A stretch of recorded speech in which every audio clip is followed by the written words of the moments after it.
Hello, good morning everyone. I am Dhara. How are you? I hope all of you are fine. In last video of your class 4th NCERT based syllabus of maths, we discussed chapter 1.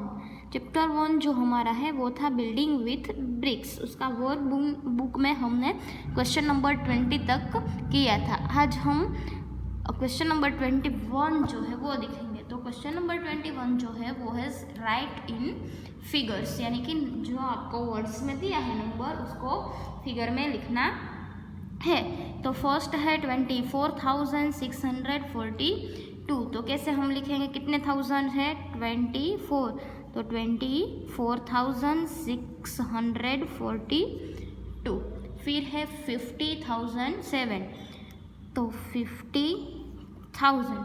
फिर 100 की place पे तो नहीं है एक भी number, तो हम क्या करेंगे 0.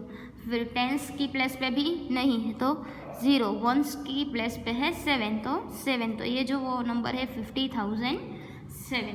फिर नेक्स्ट जो थर्ड है, तो थर्ड है 38,070. तो 38,000 100 की प्लेस पे नहीं है तो क्या लिखेंगे 0. 70 मतलब 70. 1000 मतलब कितने डिजिट आने चाहिए आपके नंबर में 5. फिर है 90,800. 90,800. फिर 62,000, तो ये 62,404. 62,404. फिर क्वेश्चन नंबर 22 राइट इन वर्ड्स, मतलब अब नंबर्स दिए हैं उसको हमें वर्ड में लिखना है. तो कैसे लिखते हैं, क्योंकि चलो देखते हैं. Once, tense, 100, 1000. 10,000, 10 मतलब यहाँ 2 है तो 20 इसके पास 4 है तो 24,000. तो कैसे लिखेंगे 24,000. फिर 500, 24,578.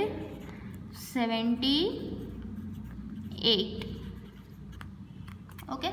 फिर है 37,009. तो आपको नंबर को रीड करने के लिए रीड करना आ ही गया होगा. तो 37,000. फिर सिर्फ यहाँ 100 नहीं है, टेंस नहीं है, सिर्फ वंस की प्लेस पे कौन सा है 9, तो 37,009. फिर 48, तो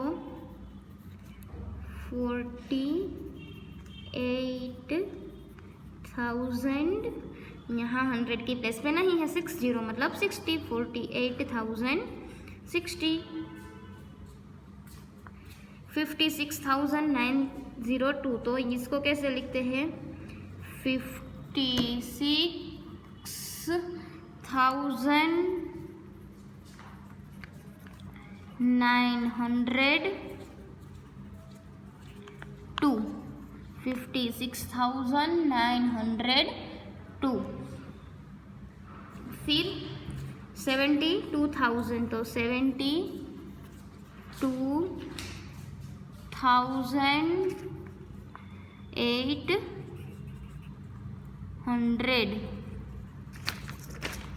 72,800.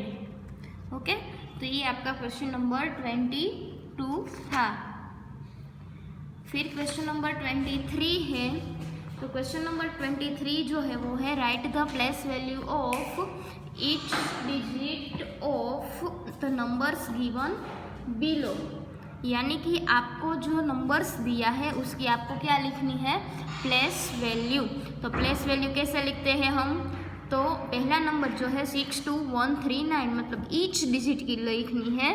तो 6 है तो 6 की प्लेस वैल्यू क्या होगी, तो 6 जो है वो 6 का पहले 6, फिर 6 के बाद कितने डिजिट है 1 2 3 4 मतलब कि कितने 0 हम रखेंगे 4. 1 2 3 4. फिर 2 का 2 के बाद 3 डिजिट तो 3 0.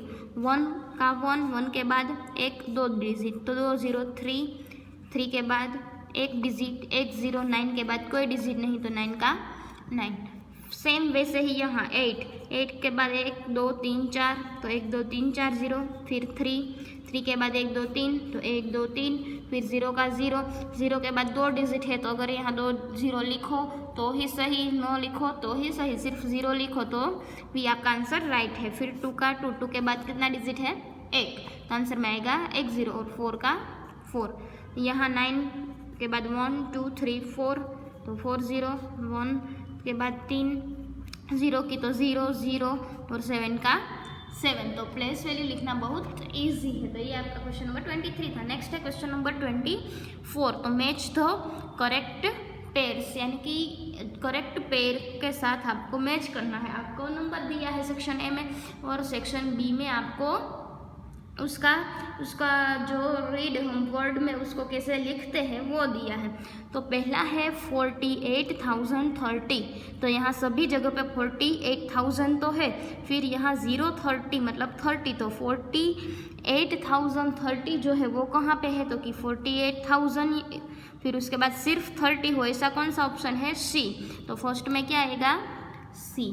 फिर सेकेंड है 48,000, उसके बाद 300, तो 48,300 है वो 48,300, तो ये कौन सा ऑप्शन है, डी। तो क्या आंसर में आएगा, डी। फिर थर्ड 48,000 सिर्फ 3, तो 48,003, तो ये कौन सा ऑप्शन है, ई। तो थर्ड में आएगा ई। फिर 48,303, तो 48,303 कौन सा ऑप्शन है, बी। तो इसमें आएगा बी। और 48,033, तो 48,033 तो वो ए ऑप्शन। तो ये आपका match the correct pairs one. Next है arrange the following numbers in ascending order, यानी कि नंबर्स को असेंडिंग ऑर्डर में अरेंज कैसे करते हैं। तो मैंने बताया था कि जब असेंडिंग ऑर्डर में नंबर को अरेंज करना है तो हम क्या करेंगे कि हम उसकी प्लेस वैल्यू के जो मुताबिक जो डिजिट है उसको कंपेयर करेंगे। पहले क्या करेंगे, असेंडिंग ऑर्डर, तो असेंडिंग ऑर्डर में सबसे पहले क्या आएगा, सबसे छोटा नंबर। तो पहले हम सभी डिजिट नंबर्स का फर्स्ट डिजिट है वो देखेंगे। तो 1 3 एंड 2, तो ये 3 है डिजिट, उसमें सबसे छोटा 1 3 एंड 2, उसमें से सबसे छोटा कौन सा है, 1। तो सबसे छोटा नंबर क्या होगा, 13,030। फिर ये दोनों बचे, तो उसका पहला डिजिट 3 है, उसका पहला डिजिट 2, तो 3 एंड 2 में से छोटा कौन है, ऑब्वियसली 2। तो इसमें क्या आंसर आएगा, 22,030। फिर यहाँ है 3, तो इसमें क्या आंसर आएगा, 30,130। ओके, तो ये असेंडिंग ऑर्डर है। फिर नेक्स्ट है, तो उसमें भी हम क्या करेंगे, नंबर को कंपेयर। तो फर्स्ट डिजिट 4, दूसरे नंबर का 4, तीसरे का 4, तो तीनों 4 है, तो हमें कैसे मालूम पड़ेगा कि कौन सा बड़ा है। तो हम क्या करेंगे, हम उसके नेक्स्ट वाला जो डिजिट है वो देखेंगे। तो नेक्स्ट डिजिट यहाँ है 3, यहाँ भी 3, यहाँ भी 3, तो वो भी सेम है। तो हम क्या करेंगे, उसके नेक्स्ट वाला डिजिट, तो यहाँ 6 है, यहाँ 0, यहाँ 0, तो 6 एंड 0 दोनों में से छोटा कौन सा है, 0। तो 0 वाला यहाँ 2 नंबर है, तो हम क्या करेंगे कि उसके नेक्स्ट, तो यहाँ पे भी 0 और यहाँ 6, तो अब 0 एंड 6 दोनों में से छोटा कौन सा है, 0। तो सबसे छोटा नंबर कौन सा होगा, ये वाला, तो 43,006। फिर यहाँ है 6, फिर ये दोनों में ये तो सबसे बड़ा नंबर था, ये दोनों छोटा था, तो ये दोनों में भी सबसे छोटा ये है, उसके बाद ये वाला आ जाएगा, और फिर ये जो है वो आएगा, क्योंकि यहाँ 6 है इसलिए सबसे बड़ा नंबर है। फिर यहाँ क्या करेंगे, पहला डिजिट सेम है, फिर मूव ऑन नेक्स्ट डिजिट, तो 7 8 एंड 0, तो 7 8 0 में सबसे छोटा कौन सा है, 0, तो ये नंबर है वो सबसे छोटा होगा। फिर बचा 7 एंड 8, तो 7 एंड 8 में छोटा 7, तो 7 वाला आ जाएगा। फिर 8 वाला, तो ये आपका था असेंडिंग ऑर्डर, यानी कि असेंडिंग ऑर्डर में सबसे छोटा नंबर पहले आता है, तो हम क्या करेंगे, नंबर के डिजिट को कंपेयर करेंगे, जो डिजिट सबसे छोटा है उसको हम पहले लिख देंगे। अब नेक्स्ट क्वेश्चन है question number 26, arrange the following numbers in the descending order. यानी कि नंबर्स जो है उसको डिसेंडिंग ऑर्डर में रखना है। तो डिसेंडिंग ऑर्डर में सबसे पहले क्या आता है, डिसेंडिंग ऑर्डर में सबसे पहले सबसे बड़ा नंबर आता है। तो हम बड़ा नंबर कौन सा है वो ही उस मेथड से ही चेक करेंगे डिजिट को कंपेयर करके। तो यहाँ चलो देखते हैं। तो फर्स्ट में ये 3 नंबर है, तो तीनों नंबर के सबसे पहला डिजिट कौन सा है, 9। फिर तो क्या करेंगे हम, मूव ऑन नेक्स्ट डिजिट। तो नेक्स्ट डिजिट जो है यहाँ 0, यहाँ 5, यहाँ 6। तो 0, 5 एंड 6 सबसे बड़ा कौन सा है, 6। तो सबसे बड़ा नंबर कौन सा होगा, 96,685। फिर बचा 0 एंड 5। तो 0 एंड 5 में से बड़ा कौन सा है, 5। तो क्या आएगा 95,765। फिर बचा जो लास्ट वन वो 90,865।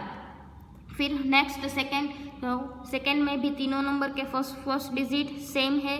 तो क्या करेंगे, सेकेंड डिजिट तो यहाँ 0, 1 एंड 0। तो 0, 1 एंड 0। तो 0 एंड 1 में बड़ा कौन सा है, 1। तो ये नंबर हमारा सबसे बड़ा होगा। तो 21,004 ये हमारा बड़ा नंबर। फिर ये दोनों नंबर, तो यहाँ 2 0, यहाँ 2 0। तो नेक्स्ट डिजिट तो यहाँ 1, यहाँ 4। 1 एंड 4 में से बड़ा कौन सा है, 4। तो ये नंबर हमारा बड़ा होगा। तो 20,410 एंड बचा जो 20,104।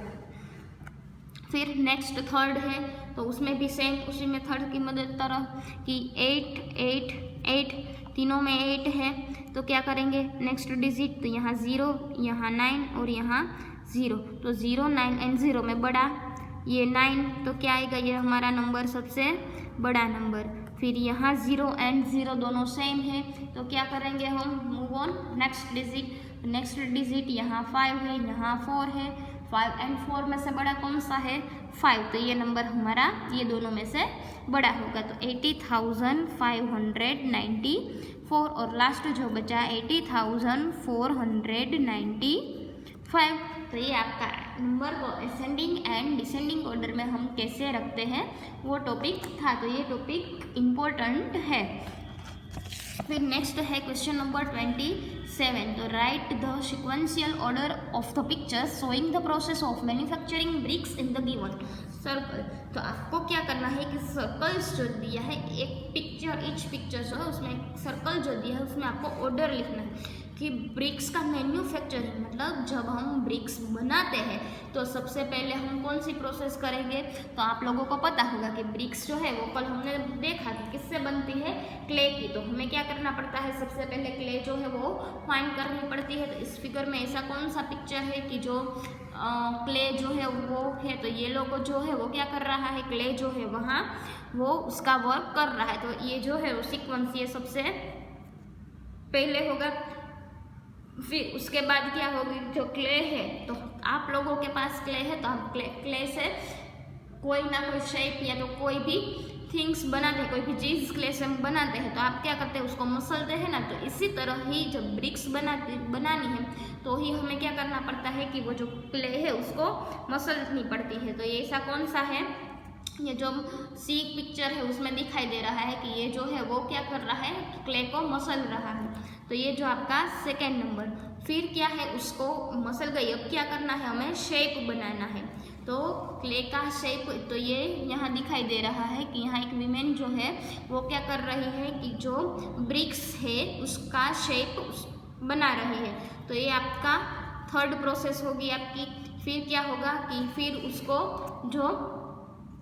उसको क्या करनी पड़ेगी कि जब क्ले का ब्रिक का शेप बन गया तो फिर उसको क्या होता है, उसको जलानी पड़ती है। तो ये जो फैक्ट्री है उसमें ये प्रोसेस होती है। तो ये है फोर्थ एंड लास्ट वन जो है, यहाँ ब्रिक रेडी हो गई। तो ये आपकी पूरी ब्रिक की प्रोसेस थी कि ब्रिक को बनाना है तो हम कैसे बनाते हैं और कौन सी प्रोसेस पहले आती है, कौन सी प्रोसेस लास्ट में। तो आज हम यहाँ तक रखते हैं। इतना क्वेश्चन नंबर 27 तक आपको वर्कबुक में कंप्लीट कर लेना है। और अगर किसी को इसमें से कोई क्वेश्चन ऐसा हो जो समझ में ना आए तो आप मुझे कमेंट करके या तो मैसेज करके बता सकते हो।